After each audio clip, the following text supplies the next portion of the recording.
नमस्कार दोस्तों, स्वागत है आपका हमारे official YouTube channel GS by Neeraj sir में। कैसे हैं आप सब? मैं उम्मीद करता हूं स्वस्थ होंगे, मस्त होंगे, अपनी तैयारी में व्यस्त होंगे। बट आज की जो क्लास है मूल रूप से क्लास नंबर 51 है और हम लोग राजस्थानी चित्रकला को पढ़ रहे थे। और राजस्थानी चित्रकला में आज हम लोग पढ़ेंगे मेवाड़ शैली, नाथद्वार शैली, नाथद्वार शैली के साथ साथ बनी ठनी यानी कि किशनगढ़ शैली। किशनगढ़ शैली के साथ साथ हम लोग पढ़ेंगे बीकानेर शैली, जोधपुर शैली। तो बहुत सारी शैलियों का एक साथ सम्मिश्रण आज हम लोग देखने वाले हैं, क्योंकि आज हम लोग राजस्थानी चित्रकला को ख़त्म कर देंगे, यानी राजस्थानी शैली को ख़त्म कर देंगे और कल से हम लोग बंगाल शैली और उनके कलाकारों को देखना स्टार्ट कर देंगे। क्योंकि बहुत सारी क्वेरीज आ रही हैं, बंगाल शैली के कलाकार हों या फिर कुछ खास कलाकार, समसामयिक चित्रकार हों, मुख्य चित्रकार हों, उनसे रिलेटेड क्वेश्चन सर बार बार पूछे जाते हैं, उसे आप पढ़ा ही नहीं रहे। तो बेटा हम लोग एक साइड से पढ़ते हुए चल रहे थे, जब एक साइड से हम लोग डाटा कंप्लीट करते हुए आगे बढ़े तो अब बारी आती है बंगाल शैली और उनके कलाकारों की, उसके बाद आएगा समसामयिक चित्रकारों की। तो फिलहाल आज की वीडियो में हम लोग मेवाड़ शैली के बारे में पहले देखेंगे, उसके बाद नाथद्वार शैली देखेंगे, उसके बाद जो है जोधपुर शैली देखेंगे, फिर बीकानेर शैली देखेंगे, फिर किशनगढ़ शैली देखेंगे। आइए देखते हैं। मेवाड़ शैली की अगर बात करें बेटा तो इस शैली का मुख्य केंद्र उदयपुर रहा है, ये डाटा याद रखना है। मेवाड़ शैली का प्राचीनतम कृति जो है सुपासना चरियम जो है सबसे अच्छा कृति माना जाता है मेवाड़ शैली का। बस यही एक क्वेश्चन पूछा जा सकता है, सुपासना चरियम किस शैली का सबसे अच्छा जो है रचना है, तो वो मेवाड़ शैली का है।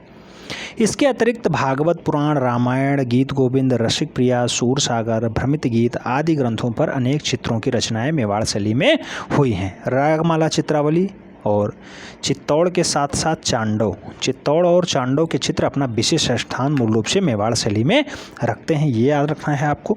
इस शैली में सर्वाधिक चित्र जो है कृष्ण भक्ति पर ही आधारित हैं। तो पूरी राजस्थानी शैली जब ही कृष्ण भक्ति पर आधारित है तो मेवाड़ शैली कैसे अछूती हो सकती है, ये भी डाटा आपको सदैव याद रखना होगा। मेवाड़ शैली का जो अस्तित्व है वो 16वीं से 17वीं शताब्दी तक रहा है और मूल रूप से महाराजा कुंभा इस कला के संरक्षक माने जाते हैं। तो मेवाड़ शैली के संरक्षक कौन हैं? महाराजा कुंभा हैं। मेवाड़ शैली में निसारदीन, साहबदीन और मनोहर अच्छे चित्रकार माने जाते हैं। मनोहर, निसारदीन और साहबदीन का नाम याद रखना है, महाराणा कुंभा का नाम याद रखना है और एक नाम और याद रखना है, क्या? चांडव और चित्तौड़गढ़। तो ये रागमाला, चित्रावली हैं, चित्तौड़ और चांडव के अपने स्पेशल स्थान हैं। सबसे प्राचीनतम कृति मानी जाती है सुपासना चरियम पूछा जा सकता है। मेवाड़ शैली का सबसे अच्छा कृति है, उदयपुर इसका मुख्य केंद्र है। तो मेवाड़ शैली से आपको इतना डाटा हर हाल में याद रखना होगा, सदैव याद रखना होगा, चाहे वो टेस्ट पेपर में पूछा जाए या फिर सीधे सीधे आपको परीक्षा में रूबरू कराया जाए। क्वेश्चंस कहीं से भी घुमा के पूछ ले, आपका सारा आंसर्स आ जाना चाहिए। अब हम लोग आगे बढ़ेंगे और पढ़ेंगे नाथद्वार शैली। नाथद्वार शैली की अगर बात करते हैं बेटा तो ये मेवाड़ में ही नाथद्वार की जो शैली है ये उपशैली कही जाती है मेवाड़ शैली की। इसकी उत्पत्ति एवं विकास की अगर बात करें तो राजा राज सिंह के अपूर्व सहयोग से जो है नाथद्वार शैली अस्तित्व में आती है। नाथद्वार शैली के महान देन पिछवई चित्रण है। पिछवई चित्रण पूछा जा चुका क्वेश्चन है। पिछवई चित्रण किस शैली की सबसे अच्छी विशेषता मानी जाती है, तो नाथद्वार शैली की।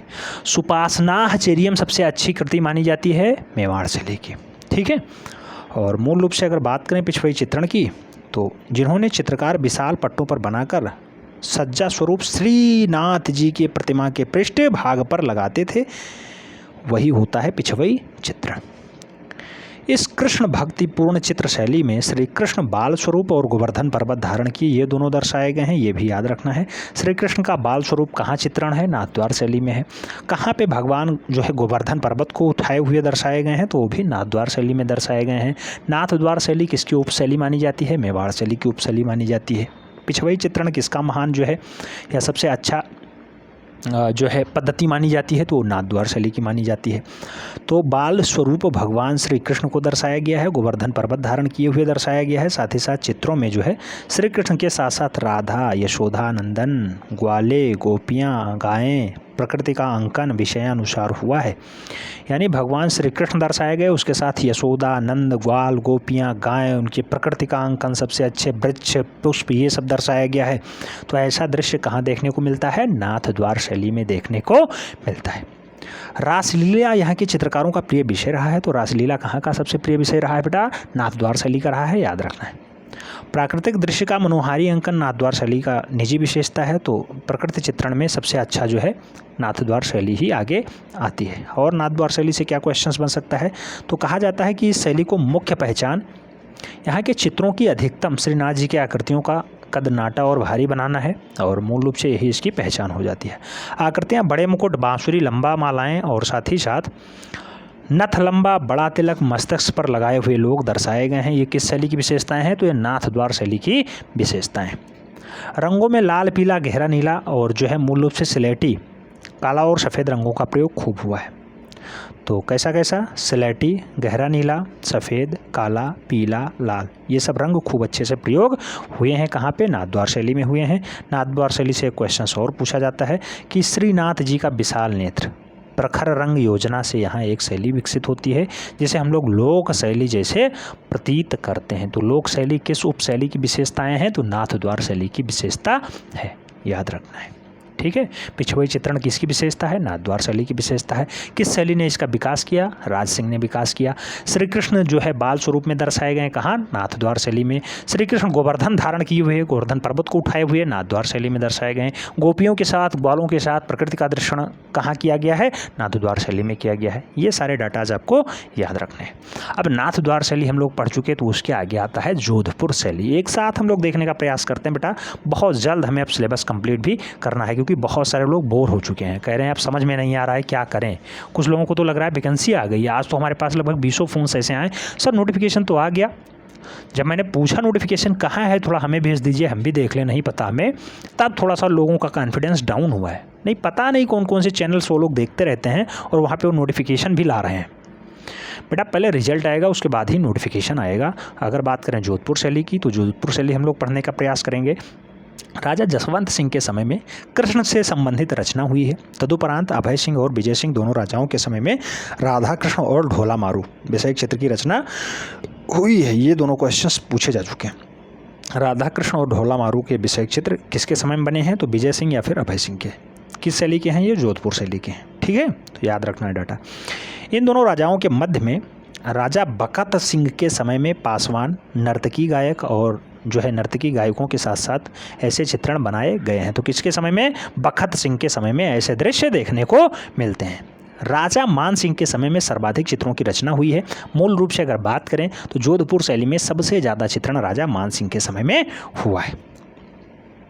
इस चित्र शैली में विस्तार से तथा परिपक्वता पूर्ण आई है। मूल रूप से राजा जसवंत सिंह के बाद यहाँ शैली जो है पदोन्नति यानी घटती हुए क्रम में जाती है। तो जसवंत सिंह के बाद ये शैली जो है घटना स्टार्ट कर देती है, यानी अपनी विलुप्तावस्था की ओर जाना स्टार्ट कर देती है।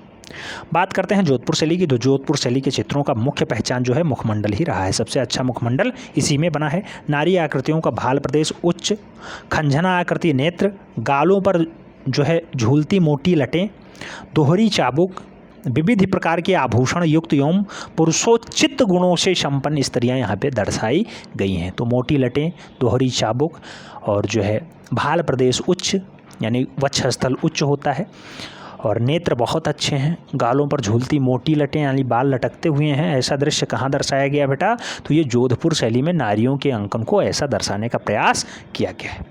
आगे अगर हम लोग बात करते हैं तो कहा जाता है पुरुषाकृति जो है कैसी है, तो पुरुषाकृति वीरोचित भाव लिए हुए है, ओज और सौंदर्यता को प्रकट करती है। गठीले बदन वाली आकृतियों से नेत्र विशाल, नासिकाएं लंबी, दाढ़ी चढ़ी, मूछ कान को जाता हुआ तथा सिर पर कोन पगड़ी बांधे हुए लोग जो है दर्शाए गए हैं। ऐसे पुरुषाकृति यहाँ मिलती है। किस शैली में, तो वो है जोधपुर शैली की विशेषताएं। जोधपुर आकृतियाँ लंबी और मुगल प्रभाव से प्रेरित मानी जाती हैं, जबकि अभी हमने नाथद्वार शैली पढ़ा, वहाँ मुगल शैली का प्रभाव नहीं देखने को मिलता है। अब जोधपुर शैली कंप्लीट होती है तो उसके बाद हम लोग देखेंगे बीकानेर शैली। बीकानेर शैली, आइए बीकानेर शैली के बारे में जान लेते हैं। बीकानेर भी जो है राजस्थान के ही अंतर्गत आता है, इसलिए बीकानेर शैली भी वहाँ उत्पत्ति हो जाती है। बीकानेर शैली का उद्भव जोधपुर शैली की ही एक शाखा के रूप में हुआ है। इस नगर की स्थापना राव या बीकोजी या बाकोजी, कई जगह राव बाकोजी लिखा है, कई जगह राव बीकोजी लिखा है, तो याद रखना है राव बीकोजी ने बीकानेर नगर को स्थापित किया था, बसाया था। कब, 1488 ईस्वी में। अगर बात करें इस शैली की तो इस कला शैली का प्रारंभिक जो है 17वीं शताब्दी के मध्य माना जाता है और 17वीं शताब्दी में आप जानते होंगे औरंगजेब रहता है। औरंगजेब की कला के प्रति अरुचि होने के कारण अनेक मुगल चित्रकार मूल रूप से दिल्ली, आगरा, राजस्थान, लाहौर आदि स्थानों पर चले गए।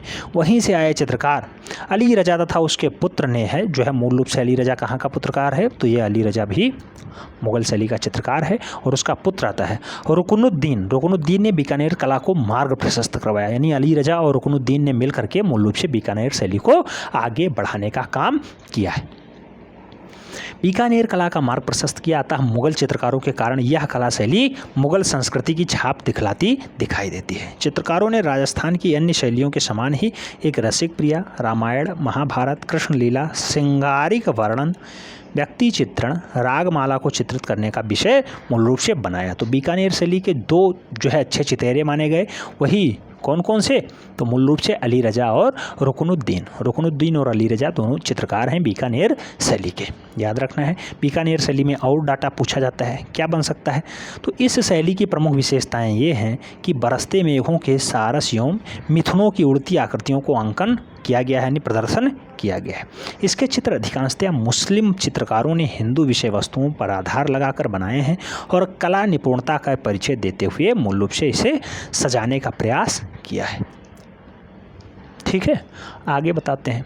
तो और डाटा इसमें पूछा जा सकता था और क्या क्या हो सकता था बीकानेर शैली के बारे में, तो पूरा डाटा समझ में आ गया। यहाँ के चितेरे कौन कौन से हैं, तो बेटा यहाँ के दुइये चितेरे फेमस हैं, एक रुकनुद्दीन और एक अली रजा। ये ज़्यादा इम्पोर्टेंट डाटा है बीकानेर शैली का। राव बीकाजू मूल रूप से जो है आप जानते ही होंगे बीकानेर शहर को स्थापित करते हैं और जो है बीकानेर शैली इस टाइप से आगे बढ़ती है। अब हम लोग बात करेंगे किशनगढ़ शैली के बारे में। किशनगढ़ शैली आपके सिलेबस में है बेटा और बहुत ही महत्वपूर्ण है, ट्रिपल स्टार लगाइएगा, पूरा शब्दशः याद रखिएगा। लगभग 3-4 क्वेश्चंस पूछ लिए जाते हैं। एक ही टॉपिक से 3-4 क्वेश्चंस बनना बहुत बड़ी बात है। राजा रवि वर्मा बहुत तगड़े चित्रकार माने जाते हैं, उनसे या तो सबसे ज़्यादा क्वेश्चंस बनता है या फिर किशनगढ़ शैली से क्वेश्चंस बन जाता है। इस नगर की स्थापना की बात करें 1609 ईस्वी में किशन सिंह ने स्थापित किया था किशननगर की। और मूल रूप से अगर बात करें तो राजा कौन कौन से हैं, जय सिंह, ये साहित्य कला प्रेमी विद्वान धर्मपरायण राजा थे, कौन, जय सिंह। और उसके बाद अगर हम लोग बात करें तो राजा जय सिंह ने मूल रूप से 33 ग्रंथों की रचनाएं की हैं। जय सिंह ने 33 ग्रंथ को लिखे हैं और मूल रूप से कला विकास को भरसक प्रयास किया, यानी कला को आगे ले जाने में राजा जय सिंह ने कोई कोर कसर नहीं छोड़ी। प्रसिद्ध चित्रकार निहाल चंद्र इन्हीं के दरबार में रहा करता था। अगर बात करते हैं निहाल चंद्र की, तो जिसने उन्होंने अपने चित्रकला को मूल रूप से प्रबंधन के रूप में काम किया है, यानी निहाल चंद्र राजा जय सिंह के दरबार में प्रबंधक के रूप में भी काम किया। कैसे, एक चित्रशाला बनवाई, उसका प्रबंधक मूल रूप से निहाल चंद्र को बना दिया गया। राज सिंह के पश्चात उसका पुत्र सामंत सिंह राजा हुआ, जो वल्लभ संप्रदाय के भक्त, कवि एवं स्वयं चित्रकार के रूप में आगे बढ़ता है। तो सामंत सिंह किस संप्रदाय से, वल्लभ संप्रदाय के भक्त बनते हैं और कवि और स्वयं चित्रकार के रूप में भी प्रसिद्धि प्राप्त करते हैं। कौन, सामंत सिंह। अगर सामंत सिंह की बात करें तो उनकी एक पकवान जो बनी ठनी है, ये बनी ठनी जो है सामंत सिंह ने ही बनाया है।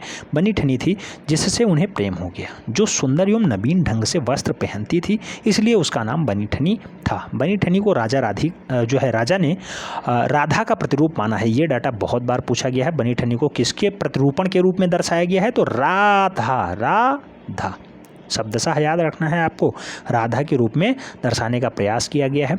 राधा का नाम नागरी भी था, राधा का नाम नागरी भी था, इसीलिए अपना राजा भी नाम बदल देंगे और इसीलिए राजा ने अपना नाम नागरीदास रख लिया, नागरीदास रख लिया। इस शैली की उन्नति एवं विकास का श्रेय नागरीदास को ही जाता है। तो किशनगढ़ शैली को सबसे ज़्यादा उन्नति किसने प्रदान करवाई, नागरीदास ने ही करवाई। चित्रकारों ने बनी ठनी के रूप में प्रेरणा पाकर के राधा के चित्रों की उन्नति और सुंदर सुंदर अंकन किया है। यहाँ के चित्रों का विषय जो है राग रागनी, वैभव, विलास, श्रृंगारिक भावनाएं, श्रृंगारिक विषय चित्र में कृष्ण लीला का अंकन इस शैली की बहुत ही विशेषताएं रही है। बहुत खास विशेषताएं कृष्ण लीला पर रही हैं, श्रृंगारिक भावनाओं पे रही हैं, विलासतापूर्ण जीवन पे रहा है, राग रागनी पे रहा है, वैभव विलास पे रहा है। तो ये डाटा आपको याद रखना है कि इसके विषय कौन कौन से हैं। विषय से क्वेश्चंस पूछ लिए जाते हैं, 2-4 विषय दे दिए जाते हैं, उसमें पूछा जाएगा एक नहीं है, एक दूसरी शैली का होगा, उसे आपको पहचानना होगा। तो अगर बात करें किशनगढ़ शैली की, तो अंकन इस शैली में बहुत कुछ किया गया है। इसके अतिरिक्त आखेट चित्रण, नायिका भेद, उत्सव, चांदनी रात्रि में नौका विहार, बेटा ये क्वेश्चंस पूछा गया, चांदनी रात्रि में नौका विहार, जल क्रीड़ा एवं व्यक्ति चित्रण, इन सभी के विषय में बनाया गया है। इस शैली में नारी आकृतियाँ अत्यंत महत्वपूर्ण हैं। नारी आकृतियों में सुलभ सुकुमारिता एवं लावण्य के दर्शन को दर्शाने का प्रयास अच्छे से किया गया है। किसमें? किशनगढ़ शैली में। 9 यौना का ढलवा ललाट, स्कंधों से होती हुई कटी तक जाती हुई लंबी केस, राशि धनुषाकार भौं हैं और विशाल माद्रक नेत्र जो है इसकी विशेषताएं हैं। ये स्त्रियों का वर्णन किया जा रहा है बेटा।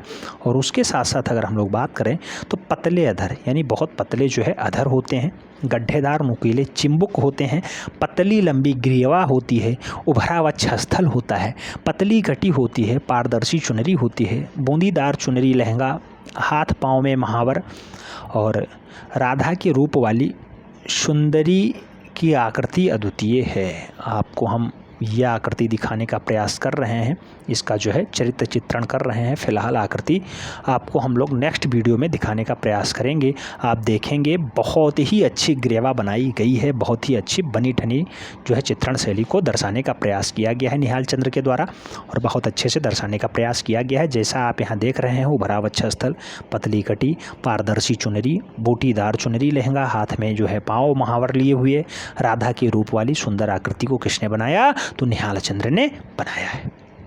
पुरुषों का लंबा छरहरा बदन, उठी नाक, काजल युक्त विशाल नेत्र, पतले अधर, नुकीले ढूंढी, लटे कपोले तक जाती हुई, ऐसा दृश्य किसका है? तो बेटा ये ऐसा दृश्य वहाँ के पुरुषों का दर्शाया गया है। और पृष्ठभूमि में अगर बात करें तो पृष्ठभूमि में झील एवं हरितिमा में से दिखाई देते हुए श्वेत संगमरमरी भवन, फौहारे, तैरते सारस और नौका युक्त झीलों का भी अंकन किया गया है। साथ ही साथ पक्षियों के झुंड वाला वातावरण भी दर्शाने का प्रयास किया गया है। ये क्वेश्चन पूछा जा चुका है कि पक्षियों का वातावरण कहाँ दर्शाने का प्रयास किया गया, या पक्षियों का झुंड वाला वातावरण, तो ये किशनगढ़ शैली का है। नौका युक्त झील कहाँ पे दर्शाया गया? किशनगढ़ शैली में दर्शाया गया है। तौरते जो है संगमरमरी भवन कहाँ दर्शाए गए हैं? श्वेत संगमरमरी भवन कहाँ दर्शाए गए हैं? ये भी मूल रूप से किशनगढ़ शैली की विशेषताएं हैं। तो ये सब डाटा आपको याद रखना है। क्वेश्चंस बहुत बार पूछेगा, घुमा के पूछेगा, आप कंफ्यूज हो जाएंगे। अगर बात करें आगे किशनगढ़ शैली की और विशेषताओं की, तो कहा जा रहा है संयोजन की दृष्टि से आकृतियों में भीड़ तथा दूर की दृश्यावलियों को दर्शाने के लिए चित्र अपने बृहदाकार के रूप में दर्शाए जाते हैं। रंगों की दृष्टि से श्वेत, श्याम, हरा, लाल, पीला रंगों का प्रयोग प्रशंसनीय बताया जा रहा है। तो कैसे कैसे रंग वो है किशनगढ़ शैली की शोभा बढ़ाते हैं? तो श्वेत, श्याम, हरा, लाल, पीला, इतने रंगों का प्रयोग किशनगढ़ शैली में मूल रूप से हुआ है। सबसे खास डाटा बनी ठनी है, राधा को निरूपित है, निहाल चंद्र इसके चित्रकार हैं, और मूल रूप से यह डाटा बार बार आपको कंफ्यूज करता है। तो ये डाटा आपको हर हाल में याद रखना है। सामंत सिंह राजा होते हैं जो बल्लभ संप्रदाय से हैं, ये जो है मूल रूप से आगे बढ़ाते हैं। निहाल चंद्र के समय में अच्छे जो है निहाल चंद्र इस दरबार का सबसे अच्छा चित्रकार माना जाता है, आप जानते ही हैं। और मूल रूप से किशनगढ़ शैली की स्थापना किसने की है? तो राजा किशन सिंह ने की थी 1609 ईस्वी में। तो ये सारे डाटा थे जो आपको हर हाल में याद रखने हैं। बेटा ये जो वीडियो है क्लास नंबर 51 आपको लगभग 4 से 5 बार देखनी चाहिए, 4 से 5 बार देखनी चाहिए। सभी डाउट्स क्लियर हो जाएंगे। जितने भी क्वेश्चंस आज तक के बने हैं सब कुछ सॉल्व हो जाएंगे, चाहे वो मेवाड़ शैली हो, नाथद्वार शैली हो। आपके सिलेबस में तो किशनगढ़ शैली थी, किशनगढ़ शैली आपके सिलेबस में थी, जयपुर शैली आपके सिलेबस में थी, कोटा और बूंदी शैली आपके सिलेबस में थी। लेकिन जो आउट ऑफ सिलेबस क्वेश्चंस पूछा जाता है उसको भी पढ़ाने का हमने जो है बेड़ा उठाया था, उसी के लिए हम लोग ऐसा काम कर रहे हैं। उम्मीद करता हूँ सबको समझ में आ गया होगा। समझ में आ गया होगा बेटा तो लाइक कर देना। मिलते हैं नेक्स्ट वीडियो में, तब तक के लिए जय हिंद।